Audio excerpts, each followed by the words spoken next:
Now, here's something else to think about that creation suffers. Animals. The relationship. Okay, God's created order, God's original plan was for man and animal to live in peace together. Not at odds with each other. We all just kind of walk around together and there's just peace and there's nothing going on. But because of the curse of sin, here's what happens now. Snakes bite. Bears attack humans.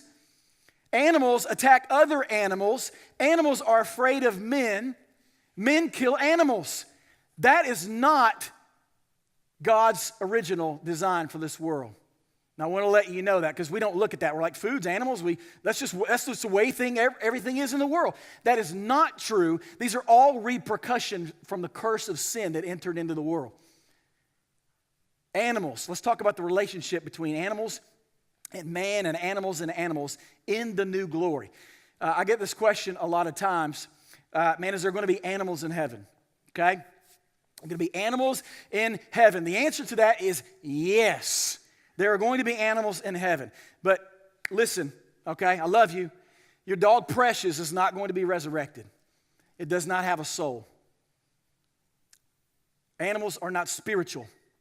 All right, now, and listen, I said that ahead of time. I love you because I know we got pet lovers and I know we love our animals. We should, and that's awesome, awesome thing. But the point is here is listen, okay? That does not tell you to make you suffer and to think that your dog or your animal, your pet, is not going to be resurrected in heaven with you.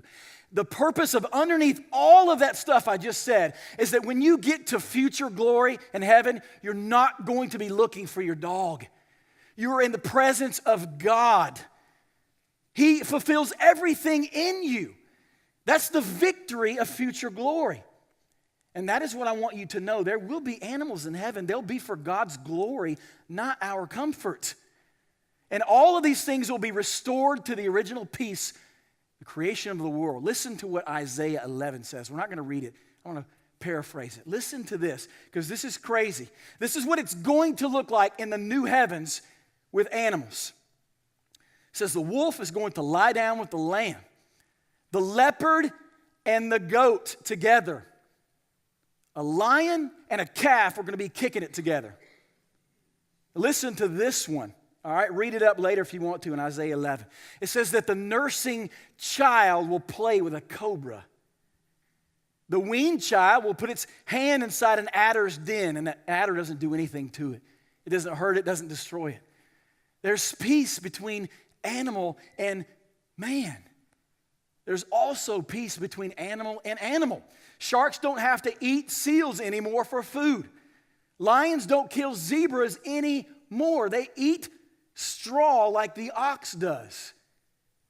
So you can see how creation longs and groans for future glory to be restored to the original heavens, the way that God created the universe to work, just like us. All right? I know that's some tough things, but here's what he wants us to know.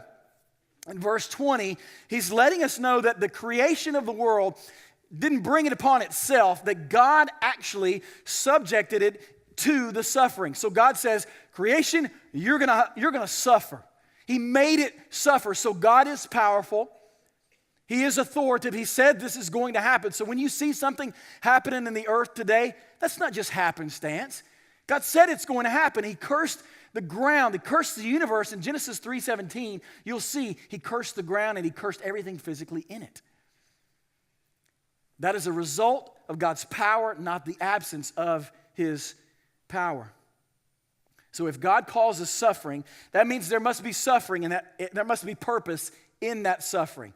If God ordains it and everything God does is for his glory and for his good, there must be purpose in it. So that's why Paul gives us the illustration that creation is in like childbirth. Pain, suffering of childbirth, but it doesn't compare to the future glory.